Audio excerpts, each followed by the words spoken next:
Sometimes we wait for a special moment to learn something deep.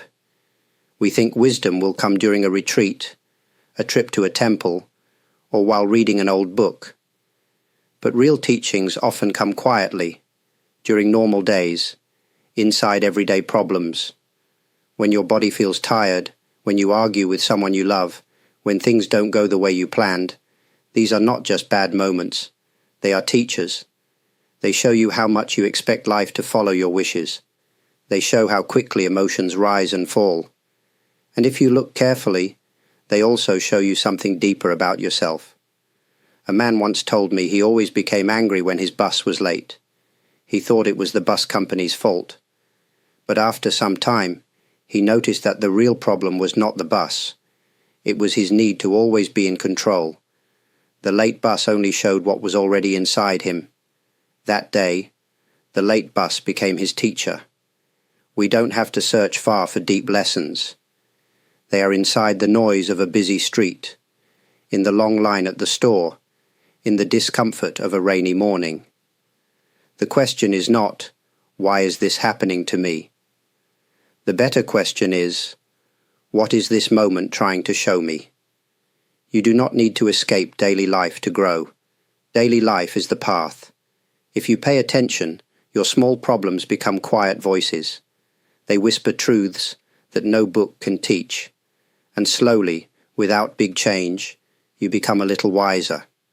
Not from running away from struggle, but from walking with it. There are times when life feels too heavy. You feel tired before the day even starts. Everything seems harder. Talking to people, finishing your work, even getting out of bed. In these moments, many people try to move faster, hoping to escape the feeling. But moving faster often makes the weight feel even greater. When your heart is heavy, that is the time to slow down. Think of a person walking through deep water. If they move too quickly, they fall. But if they walk slowly, with care, they can keep their balance. Life is like that. When your emotions are strong, or your mind is full, speed does not help. Stillness does. Slowing down does not mean giving up. It means giving yourself space. When you breathe slower, speak slower, and act slower, you start to see things more clearly. You may notice that some of your pressure comes from your own expectations. You may realize that the world is not pushing you, it is you pushing yourself. A woman once told me she felt like she was always behind in life, behind at work, behind as a mother, behind as a person. She was always running in her mind. I said to her, "What if you are not behind? What if this moment is exactly where you are supposed to be?" She cried, not from sadness, but from relief. It's easy to feel lost when the world moves so fast. But you are not a machine, you are a human. And humans are not made for speed. We are made for depth. Slowing down is not weakness. It is how we return to what is real, one step at a time. Many people wait for a big moment to understand life better.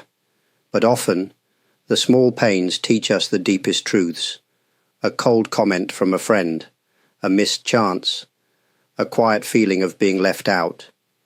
These are not large events, but they touch something important inside us. Pain does not always come to break us. Sometimes it comes to wake us up.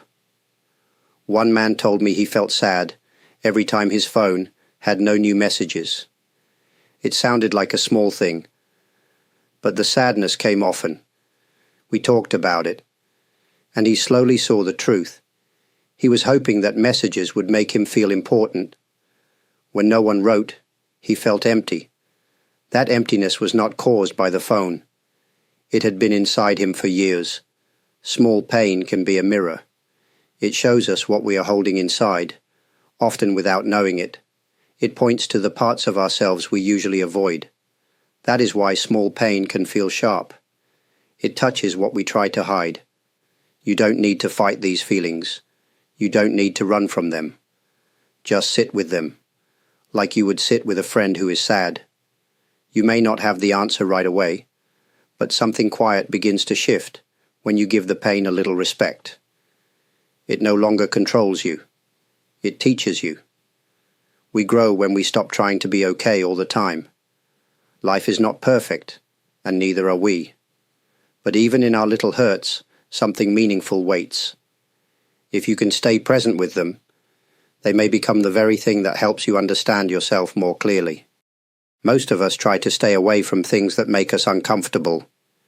We avoid people who upset us, places that remind us of bad memories, or thoughts that bring us fear. This is natural. No one wants to feel pain. But often, what we avoid the most is where our greatest lessons wait. One man shared with me that he always stayed busy. He worked late, filled his weekends, and kept his phone in his hand all day. When I asked why, he was quiet for a moment. Then he said, "If I stop moving, I might feel something I don't want to feel." That honesty was the beginning of something new. We avoid feelings like sadness, loneliness, or regret. But when we finally face them, we find something unexpected. Not more pain, but understanding. When we turn toward what we fear, it becomes smaller.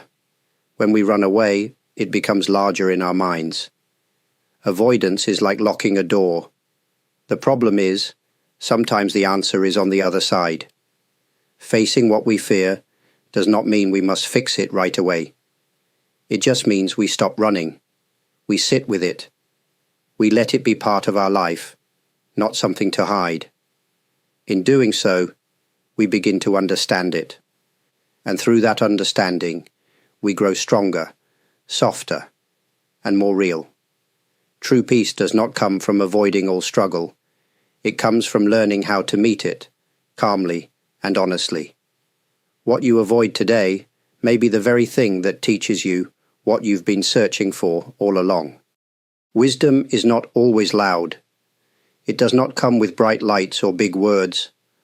Often, it waits in quiet places, inside a simple moment, a gentle thought, or a small change in how we see something. Many people think they are not wise because they don't feel confident or strong. But true wisdom is not about always knowing what to do. It's about listening carefully, even when there are no clear answers. You may feel lost sometimes. You may question your past or worry about the future. But even in those moments, something inside you is watching, learning, and growing. That quiet part of you, that soft awareness, is the beginning of wisdom. There is no need to become someone else. You don't need to be perfect or peaceful all the time. Wisdom grows naturally when you pay attention, when you stop pretending, and when you allow yourself to feel and reflect without rushing. One small insight, one honest moment, one change in how you respond, that is more powerful than many books. You don't need to go far to find wisdom. You are already walking with it. It simply asks that you listen. Before I close, I want to thank you from my heart.